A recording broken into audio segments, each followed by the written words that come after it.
It's There is a fine. specific kind of pain that doesn't announce itself. It doesn't arrive with a dramatic moment or a slammed door or a screaming match in the It's kitchen. fine. It arrives quietly. It arrives in the small, repeated moments where someone looks right at you and chooses not to see you. It arrives in the way a man can sit across a dinner table from the most powerful woman he will ever know and spend the entire meal talking about himself. That kind of pain doesn't break you all at once. It accumulates. It settles into your bones like a slow, cold front rolling in off the water, and one day you wake up and realize it has been there so long you forgot what warmth felt like. This is the story of a woman who lived that reality for 9 years. And this is the story of what happened when she finally decided to stop pretending she didn't notice. Before we go any further, we want to hear from you. Let us know in the comments where you're watching from. We'd love to know who's out there with us tonight. And if you're new here, hit that subscribe button right now so you never miss any of our upcoming videos. We do this for you, and we want you here for every story we tell. Now, let's get into it. The morning of March 14th, 2019, started like every other morning in the Langford household. Trevor Langford was up before 6. He was always up before 6. He had a habit of moving through the house in those early hours like a man who needed to remind himself that everything in it belonged to him. He would brew the coffee, stand at the kitchen window overlooking their backyard in Franklin, Tennessee, and mentally rehearse the day ahead. He was that kind of man, methodical about the things that served him, completely blind to everything else. Diana was already awake too, as she almost always was. She had been on a call since 4:30 that morning with a financial advisor based out of New York, a man who reported directly to her and her alone, going over the final structural terms of a development deal worth $38 million. She had her laptop open on the kitchen counter, a yellow legal pad covered in her handwriting beside it, and a cup of tea she hadn't touched in 40 minutes. When Trevor walked in, she closed the laptop, turned the legal pad face down, and smiled at him. He poured his coffee and told her he had a big meeting that afternoon. She told him she hoped it went well. He didn't ask about her morning. Trevor Langford had been chasing this particular deal for the better part of 18 months. The project was a large mixed-use development corridor just outside Nashville. Retail space on the ground floor, several floors of residential above it, commercial office suites anchoring the top, and a long-term infrastructure contract tied to a regional growth initiative that the Tennessee state government had been quietly backing for 3 years. It was the kind of project that could redefine a developer's career, the kind of contract that gets your name into the right conversations at the right tables. And for Trevor, whose entire identity was built around the idea that he was perpetually on the verge of becoming someone truly significant, it represented everything he had been working towards since he left Dayton, Ohio at 22 with a business degree, $2,000 in a savings account, and an absolute refusal to end up like the men he grew up around. He was not cruel, exactly. He was just the kind of man who had confused ambition with character for so long that he could no longer tell them apart. The company backing the deal was called Weston Capital Group. Trevor knew the name, but not the details. He knew they were a private equity firm with significant regional holdings across the South and Midwest. He knew they had a reputation for completing projects on schedule and under budget. He knew they were selective about who they partnered with, and the fact that they had shortlisted him made him feel, as he told his friend and business associate Ray Caruso over drinks the week before, like he was finally being recognized by the people who mattered. He did not know who founded Weston Capital. He did not know who ran it. He did not know that the woman who had been building that company since 2003, a full 14 years before he ever met her, had been sleeping beside him every night for the past year and a half. He did not know any of that, because Trevor Langford, for all his drive and all his hunger, had never once thought to ask his wife a serious question about her life. Diana Weston was born in Richmond, Virginia, in 1978, the second of 3 children raised by a father who worked in municipal finance and a mother who ran a small but respected accounting firm out of an office on the east side of town. Money was never tight in the Weston household, but it was never spoken about carelessly either. Her father had a saying that Diana carried with her into adulthood: wealth that announces itself is wealth that invites attack. Build quietly. Move carefully. Let the results speak. She was 17 when he first said it to her. She was sitting across from him at his desk, watching him review a set of contracts for a city infrastructure project, and she had asked him why he never told anyone what he actually did for a living. He looked at her over the top of his reading glasses and said those words slowly, like he was setting them into concrete. Diana never forgot them. She built her entire career around them. By the time she was 24 years old, Diana had graduated with honors from the University of Virginia with a double degree in finance and urban planning, completed a 2-year associate position at a mid-size investment firm in Charlotte, and begun laying the groundwork for what would eventually become Weston Capital Group. She started with a single commercial property, a strip of retail space in a mid-sized city outside Roanoke that she purchased using a combination of her savings, a loan from her father, and a private investor she had cultivated a relationship with during her time in Charlotte. She renovated it, filled it with tenants, stabilized the income, and sold it for a profit that she immediately reinvested. She did it again, and then again. She kept the company name deliberately neutral. Weston was her mother's maiden name, not her father's, and she structured the ownership in a way that kept her name out of public-facing documents wherever the law allowed. This was not deception. This was strategy. She had watched enough deals go sideways because one party made assumptions based on who they thought was in the room. Diana had no patience for being underestimated before she'd even had a chance to speak. By 2012, Weston Capital had quietly amassed a portfolio worth just over $400 million. By 2016, that number had crossed $2 billion. She had an office in Nashville, a second in Charlotte, and a third in Chicago. She had a team of 41 people who reported to her directly. She had legal counsel, financial advisors, a communications director who managed every aspect of how Weston Capital presented itself to the outside world. She had built something genuinely extraordinary. And she had done all of it without a single profile piece in a business magazine, without a TED Talk, without a mention in any list of most powerful women in American business. She was invisible by design, and she liked it that way. She met Trevor Langford at a charity gala in Nashville in the fall of 2017. She had attended as a guest of a board member for a regional children's hospital that Weston Capital had quietly funded the expansion of. Trevor was there representing a small development firm he had recently joined as a senior partner. He was loud in the way confident men are loud at events like that. Not obnoxiously, but presently. He filled the room with his energy. He made people laugh. He remembered names. He had the particular gift of making whoever he was talking to feel like the most interesting person in the space, at least for the duration of the conversation. Diana noticed him from across the room and thought, with the practiced instinct of someone who had spent 20 years reading people for a living, that he was more afraid than he appeared. She found that interesting. You look good She while walked sipping the over wine. and introduced herself as Diana Calloway, her mother's first name as a too. last name, a habit she had developed years look good earlier while for sipping the exactly wine. these kinds of social Thank you, you situations where she didn't want her professional identity to you too. precede her personal one. He shook her hand and held it a beat too long and told her she had the most direct eye contact of anyone he'd ever met. She laughed at that. They talked for 2 hours. He asked her what she did. She told him she did some consulting work in finance. He nodded and moved on. She noticed that too. They dated for 8 months before he proposed. The proposal was grand and public, a rooftop restaurant, a string quartet, friends gathered at the table below. It was the kind of proposal that was designed to be told as a story afterward, and Trevor was always thinking about which stories would land well at dinner parties. Diana said yes. She wore the ring. She smiled in all the photographs.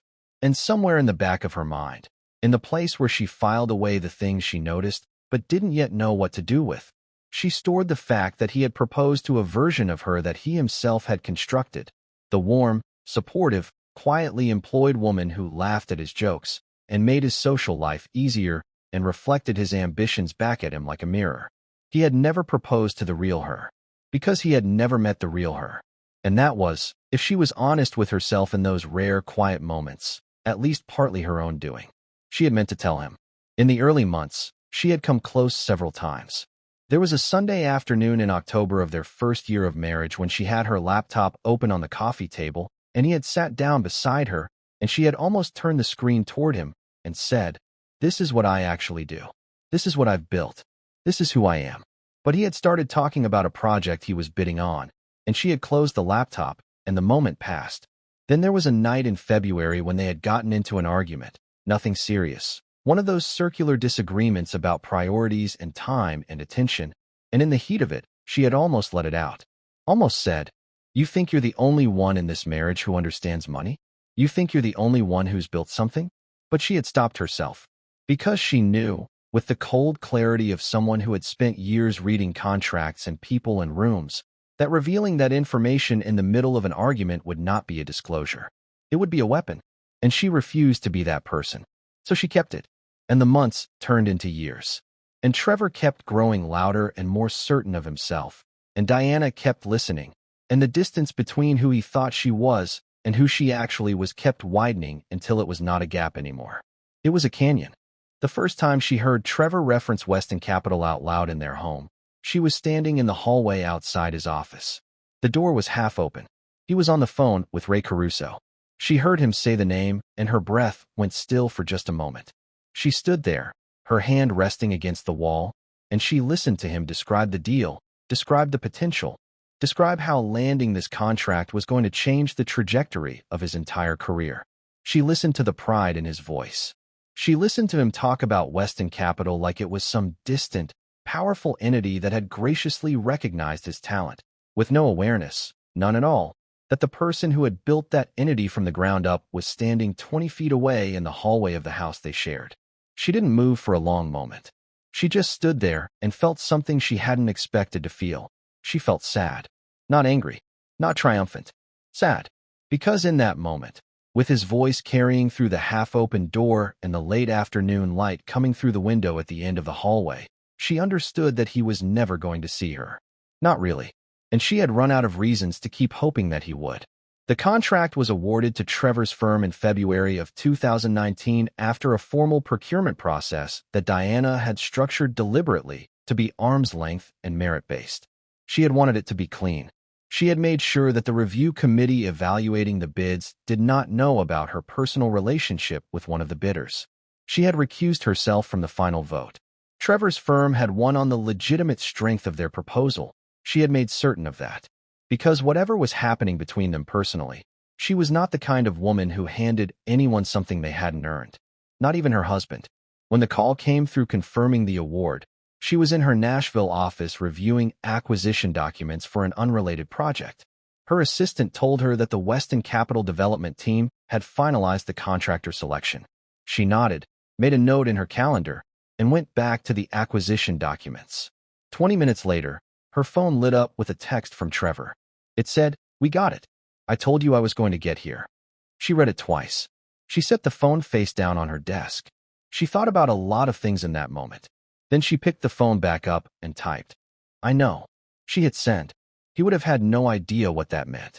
She wasn't sure she did either, not entirely. What happened over the next 3 weeks was not dramatic in the way that people later assumed it must have been. There was no single blowout fight. There was no discovered secret or tearful confession. There was just a Tuesday evening in March when Trevor came home later than usual, poured himself a drink without offering her one, sat down at the kitchen table, and told her he thought they had run their course. He used that phrase, run their course, like their marriage was a business project that had delivered its value and could now be retired from the portfolio. He talked for about 15 minutes. He was measured about it. He told her he had a lot of respect for her. He told her she was a good woman. He told her he had just reached a point in his life where he needed to be with someone who matched his energy and his ambitions and his vision for the future. He did not say there was someone else, but Diana had known for 4 months that there was. She had not confronted it. She had simply watched. He finished talking and she looked at him across the table, really looked at him. And she thought about the boy from Dayton, Ohio, who was so afraid of not matching that he had built his entire personality around the performance of matching. And she felt, one more time, that slow, deep sadness. And then she folded her hands on the table and said, "All right, Trevor, if that's what you need." He had expected a fight. Everyone who knew Diana in her personal life, the version of her that existed in their social circle, the warm and quiet and gracious version, would have expected her to fight, to cry, to argue, to beg, even. He had braced for it. He had his responses prepared. He had, according to Ray Caruso, even spoken to a divorce attorney the week before just to understand his position going in. And instead she said, "All right." And then she asked him if he wanted more coffee. He stared at her for a long moment like she had said something in a language he didn't speak. She got up, filled her own mug, and went to bed. He sat at that kitchen table alone until almost midnight. He would later tell Ray that he wasn't sure whether to feel relieved or unsettled. He said he felt both. He said there was something about the way she looked at him before she walked away that he couldn't quite read. Ray told him he was overthinking it. He said she was probably just in shock. Trevor told himself Ray was probably right. The divorce papers were filed the following week. Diana's attorney, the one in New York, whose office Trevor had never heard of, whose client roster included 4 Fortune 500 CEOs and a former Secretary of the Treasury, reviewed every line. Diana accepted a settlement that was, by any objective measure, far below what she was entitled to. The house. A modest financial agreement. Clean, simple terms. Trevor's attorney told him privately that he had never seen a divorce go this smoothly. He said most women in her position would have hired an aggressive litigator and gone after everything. Trevor told him Diana wasn't like most women. His attorney nodded and processed the paperwork. What neither of them understood, what no one in Trevor's world understood, was that Diana wasn't accepting less because she was passive or defeated or unaware. She was accepting less because the numbers on that settlement agreement were completely irrelevant to a woman worth over $4 billion. She could have bought Trevor's entire business 6 times over without disrupting her quarterly projections. She wasn't giving anything up. She was just leaving. The months following the divorce were, by Trevor's own account, the best of his life. He moved into a downtown Nashville condo he had been quietly looking at for weeks. He introduced the woman he had been seeing, a 31-year-old marketing director named Cassidy, whom he had met through a mutual contact in the real estate industry, to his social circle. He threw himself into the Weston Capital project with a focus and an energy that impressed his team. He hired 2 new project managers, expanded his office space, took on a second associate developer to help manage the workload, and began preliminary conversations with 2 separate investor groups about a potential residential tower project he wanted to launch the following year. By the summer of 2019, Trevor Langford looked, from the outside, like a man who had finally arrived at the life he had always been reaching for. He posted about the project on social media. He gave a brief interview to a regional business publication about the development corridor and what it meant for Nashville's growth. He used the word legacy 4 times in the interview. He printed it and kept it in his desk drawer. And then, in small and quiet ways that he initially dismissed as coincidence, things began to change. The first sign was the permits. 3 separate building permits that should have been routine, the kind of approvals that any developer with clean documentation and a solid track record gets processed in 4 to 6 weeks, started moving slowly. His project coordinator reported that the city planning office was requesting additional documentation.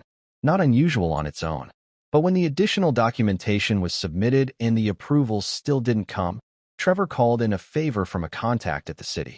The contact told him, carefully, that there seemed to be some additional scrutiny on the project at a level above the standard review process. He couldn't say more than that. Trevor pushed, but got nowhere. He told his team it was bureaucratic friction. He told them to keep moving on the aspects of the project they could move on and not to worry about it. The second sign was the subcontractors. Trevor had a stable of contractors he had worked with across multiple projects over the previous 5 years. Reliable people, good relationships, the kind of professional trust that gets built over years of shared work and mutual referrals. 3 of them, within the same 6-week period, told him they were no longer available for the Weston Capital project. Not combative about it. Not specific about the reason. Just unavailable. He reached out to replacements. The replacements were slower, more expensive, less familiar with his way of working. The project timelines began to stretch. His project managers started flagging concerns in their weekly reports. Trevor told them to manage the costs, accelerate wherever possible, and stay positive. The third sign was the financing.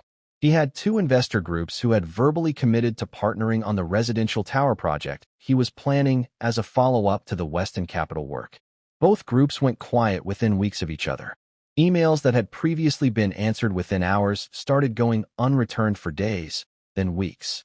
One of the groups finally responded through an intermediary to say they were reassessing their regional investment strategy and would be in touch. They never were. Trevor called Ray Caruso, and told him he was starting to feel like the ground was shifting under him, but he couldn't figure out why. Ray told him every successful developer hits a friction patch. He told him to stay the course. Trevor poured himself a drink and stared out the window of his condo and thought about how different this felt from anything he had experienced before. There was no obvious point of failure. There was no clear problem he could identify and attack. It was more like watching water recede from the shore, gradual, quiet, and deeply wrong. He did not connect any of it to Diana. Not once. Not even as a passing thought. Because in his mental model of who she was and what her world consisted of, there was simply no version of events in which Diana Calloway had any capacity to affect his professional life. She was a part-time financial consultant with a modest client list. She was his ex-wife. She was someone he had outgrown. The idea that she could reach into the machinery of a $38 million development project and influence it in any direction never entered his mind. It wasn't arrogance entirely. It was the inevitable result of 9 years of never asking the right questions. When you don't know who someone is, you can't account for what they're capable of. And Trevor had never known who Diana was. The meeting was scheduled for a Wednesday morning in early November of 2019. The email came from Weston Capital's legal team and described it as a routine project status review, the kind of meeting that happens periodically on large development contracts when the equity partner wants a direct briefing from the project lead. Trevor replied immediately to confirm. He told his assistant to prepare a brief summary of the current project status, timelines, cost projections, outstanding permit issues. He didn't think much about it. He had been in dozens of these meetings. He knew how to present. He knew how to project confidence even when the underlying numbers were under pressure. He arrived at the address, a downtown Nashville office building he hadn't visited before. On the 14th floor, a suite of offices that looked exactly like what expensive, serious money looks like when it doesn't need to announce itself. 15 minutes early. He straightened his tie in the elevator mirror. He told himself he was exactly where he was supposed to be. He was shown to a conference room by a young woman who offered him water and then left quietly. The room had a long glass table, 8 leather chairs, and a view of the Nashville skyline through a floor-to-ceiling window. It was impeccably quiet. His project coordinator sat to his left. His attorney sat to his right. They waited. At 9:02 a.m., the door opened. 3 people entered first, 2 attorneys and a financial analyst, carrying documents and laptops, taking their seats with the efficient, unhurried movements of people who do this every day and feel no need to perform it. Then a 4th person entered. She was wearing a charcoal blazer. Her hair was shorter than he remembered. She carried a single folder. She moved through the room differently than she had ever moved through their home or through any of the social situations he had seen her in. She moved like someone who understood that every person in the room already knew exactly who she was and exactly what she was capable of. She sat down directly across from him. She placed the folder on the table. She looked at him, and Trevor Langford felt every color drain out of his world in about 4 seconds. She didn't play a dramatic reveal. She didn't make a speech. She opened the folder, removed a single document, and slid it across the table to him. It was the original Weston Capital Group Articles of Incorporation, dated January 2003. Her name was on it as founder and primary stakeholder. Her signature was in the bottom right corner, the same signature he had seen on birthday cards and Christmas lists and the occasional check over 9 years of marriage. He stared at it for what felt like a very long time. When he looked up, she was watching him with an expression he had never seen on her face before, at least not directed at him. It was not unkind. It was simply clear. It was the expression of someone who had decided that the time for managing another person's comfort with the truth was over. He opened his mouth and closed it. He tried again. He said her name. She waited. He said, and this was confirmed by 2 people present in that room. He said, "This can't be real." And she said, very quietly, "It's been real since before we met, Trevor." What followed was a 2-hour meeting that covered, in precise and documented detail, the current status of the Weston Capital project, the delays and cost overruns that had accumulated over the previous months, and a proposed restructuring of the project leadership that would bring in a new primary developer to work alongside Trevor's firm in a significantly reduced capacity. The attorneys from Weston Capital presented the terms clearly and without aggression. Trevor's attorney asked questions. Trevor himself said very little for most of the meeting. His project coordinator later told a colleague that it was the most surreal professional experience of his career, watching a man he respected and had worked with for 3 years sit across from his ex-wife in a boardroom and slowly understand that the world he thought he was living in had never actually existed. At the end of the meeting, as the Weston Capital team was preparing to leave, Trevor asked Diana to stay for a moment. She looked at her lead attorney, who nodded almost imperceptibly, and the room cleared except for the two of them. Trevor looked at her across the table for a long moment. Then he asked the question that had been building since the moment he saw that document. He asked her why. Why the marriage? Why the secrecy? Why the years of silence? Why she had never told him? She was quiet for a moment. Then she said something that people who heard it secondhand have described in different ways, but the substance of it was consistent across every telling. She said she had never hidden who she was from him. She had simply been who she was, quietly and openly, every single day of their marriage. She had taken his calls about deals. She had listened to him plan. She had sat across from him at dinner tables and in living rooms and on long drives and been completely herself. And he had never once looked closely enough to see her. That, she said, was not something she had done to him. That was something he had done to himself. He had no answer for that. There was no answer for that, really, because it was true. And Trevor Langford had enough self-awareness, buried under the ambition and the noise and the performance, to know it was true the moment she said it. He sat there in that empty conference room for a long time after she left. His attorney found him there 20 minutes later, still sitting at the table, the articles of incorporation still in front of him. His attorney asked him if he was all right. He said he wasn't sure. His attorney sat down beside him and said, quietly, that they needed to talk about the restructuring terms. Trevor nodded. He folded the document carefully and put it in his jacket pocket. He carried it with him for months. The restructuring of the Weston Capital project moved forward over the following year. Trevor's firm retained a role in the development, but a significantly reduced one. A second development group was brought in to take over primary project management. The permits were approved within 6 weeks of the restructuring announcement, something that Trevor's remaining team noted with a quiet, heavy awareness that nobody put into words out loud. The project was completed on time. The corridor opened to tenants the following spring and was, by most accounts, a genuine success for the region. Trevor's name appeared in the completion press release in the acknowledgments section. One line. He read it in his office on a Tuesday morning and then closed his laptop and went for a long drive. Cassidy, the woman he had left Diana for, ended the relationship in the spring of 2020. She told him, according to a mutual contact, that she had not signed up for the version of Trevor that had emerged from whatever had happened with that Weston Capital meeting. She said he had become someone she didn't recognize, that he was quieter than he used to be, that he seemed to be working through something he wouldn't talk about. She wished him well. Trevor did not argue. He let her go with the same absence of resistance that Diana had let him go, and he sat alone in his condo that evening and thought about what it felt like to be on the receiving end of that particular silence. The litigation that followed consumed the better part of 2 years.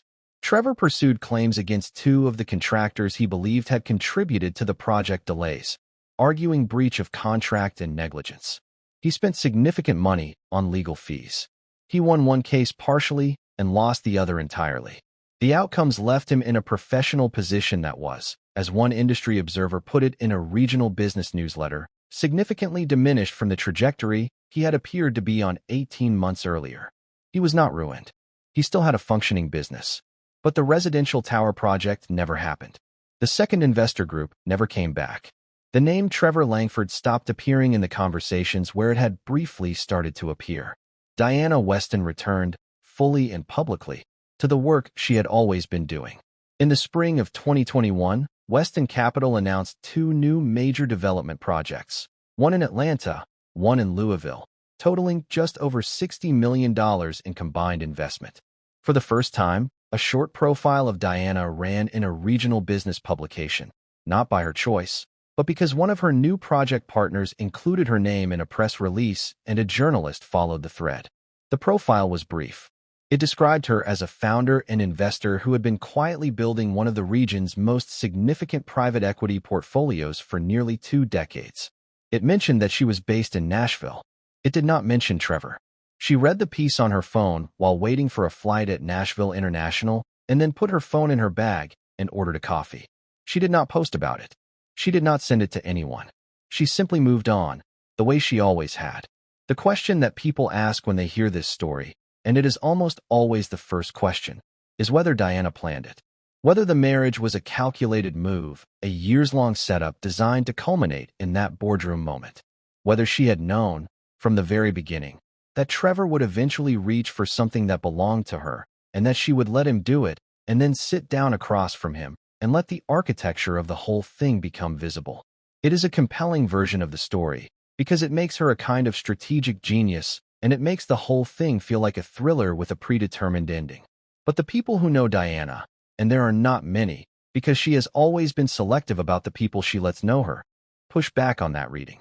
They describe a woman who genuinely tried to make the marriage work, who genuinely hoped Trevor would become someone who could hold the weight of who she was, and who made the slow and painful peace with the fact that he couldn't. The boardroom moment was not an act of revenge. It was an act of clarity. It was Diana, finally, refusing to keep managing the gap between his perception of her and her reality. What this story really is, underneath the contract and the divorce papers and the conference room and the articles of incorporation, is a story about what happens when one person in a relationship stops seeing the other as a full human being and starts seeing them as a role. Diana was Trevor's wife. That was the role. Warm, supportive, secondary. She fit it well because she was, genuinely, warm and supportive. But she was never secondary. She was never background. She had more going on inside her before breakfast on any given Tuesday than Trevor had in a month of big meetings and industry events. And he never asked. Not once. Not in 9 years. Not because he was a monster. He wasn't. But because asking would have required him to be curious about someone other than himself. And that particular form of generosity was not something he had ever cultivated. There is a version of Trevor Langford's story that ends in humiliation and permanent professional collapse. And some people tell it that way because it feels more satisfying, more complete, more like justice. But the version that the people closest to this situation actually describe is more complicated. Trevor did not collapse. He contracted. He became smaller for a while. He got quieter. And then, gradually, he began to rebuild. Not the same way, not with the same noise and performance, but steadily. One source who has had occasional contact with him in the years since described him as fundamentally changed. Not softer, exactly, but less certain of himself in a way that read, paradoxically, as more mature. He stopped using the word legacy in professional conversations. He started asking more questions. Whether those changes represent genuine growth or just the natural recalibration of a man who got significantly humbled is a question no one can really answer from the outside.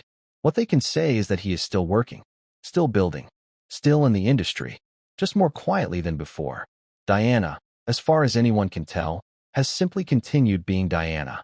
She runs Weston Capital from the same Nashville office. She has expanded the team. She sits on 2 nonprofit boards, one focused on affordable housing development, one focused on financial literacy programs for young women in the Southeast. She occasionally teaches a guest seminar at Vanderbilt's business school, though she does it under a continuing education program rather than the main faculty, and she uses a different name in the course listing, which is classic Diana. She is not remarried. She has not spoken publicly about Trevor or about the marriage. When the business publication profile ran in 2021, the journalist attempted to ask her about her personal life, and she responded by standing up, thanking him for his time, and leaving the room. The profile ran without a personal section. The journalist described her, in a note to his editor, as the most controlled interview subject he had ever encountered. He meant it as a complaint. It reads, "Given everything you know now, like a compliment." The last thing worth saying about this story is this. There is a tendency, when we hear a story like this, to treat the dramatic reveal as the point. The boardroom, the document, the look across the table, the moment where the woman who was dismissed turns out to have been holding the entire table together the whole time. It is a deeply satisfying moment, narratively. But the real story is not the reveal. The real story is the years before it. The years of Diana being fully and completely herself while a man who shared her life chose not to look. The real story is about how much it costs to be unseen by someone you chose. How you can sit across from another person every day for years and fill the silence and smile at the right moments, and be generous and warm and present, and still somehow be invisible to them. Not because you hid yourself, but because they never thought to look. The reveal was just the moment the truth stopped being patient. And so the story of Diana Calloway, Diana Weston, ends not with a courtroom verdict or a public statement or a triumphant press conference. It ends with a woman at a gate in an airport, reading a short article about herself, putting her phone in her bag, and ordering a coffee. It ends with someone who built something extraordinary and protected it carefully and gave a version of herself to a person who didn't value what he had, and then walked away, not because she was broken by it, but because she was finished with it. She had things to do. She always had things to do. She just didn't always have an audience for them. And after 9 years of living alongside someone who never thought to ask, that was, finally, perfectly fine with her. So here is the question we want to leave you with tonight, and we genuinely want to hear your answer in the comments below. Not about Trevor, not about what he should have done differently, though there is plenty to say about that. The question is about Diana. The question is, at what point do you think she made peace with it? Was it the moment she heard his voice in that hallway, talking about Weston Capital like it was a stranger's company? Was it the night he came home and said they had run their course? Was it earlier, much earlier, at some quiet dinner when she closed the laptop and smiled, and he poured his coffee and didn't ask? We want to know what you think, because how you answer that question says a lot about how you see the people in your own life, and whether you're asking them the right things. Drop it in the comments. We read every single one. If you made it all the way to the end of this story, thank you. It means you understand that the most powerful stories are not always the loudest ones. And there are more stories like this one waiting for you right here on this channel. Stories about people who were overlooked and underestimated and written off. And what happened when the world finally caught up with the truth. Hit that subscribe button if you haven't already, because you do not want to miss what's coming next. We'll see you there.